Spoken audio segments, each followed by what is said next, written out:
Pasukan militan Hizbullah Lebanon kembali melakukan serangan ke posisi tentara Zionis. Dari jarak dekat, pasukan Hizbullah meluncurkan serangan api terkonsentrasi dengan peluru kendali dan peluru artileri ke situs Saramiyah.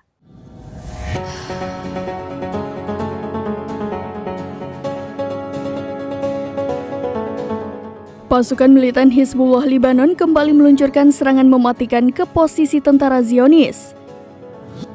Dari jarak dekat, sejumlah prajurit Hizbullah menembakkan serangan api terkonsentrasi dengan peluru kendali dan peluru artileri ke situs Saramiyah.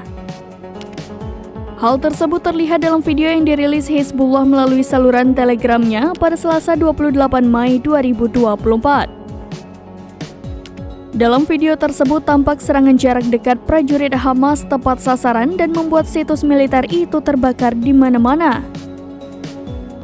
Dilansir dari Al-Mayadin, serangan itu juga membuat pasukan elit hingga peralatan militer Israel hangus terbakar.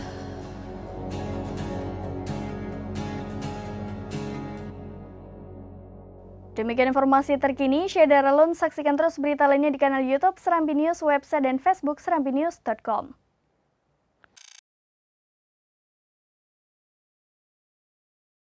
Download Tribun X sekarang, menghadirkan lokal menjadi Indonesia.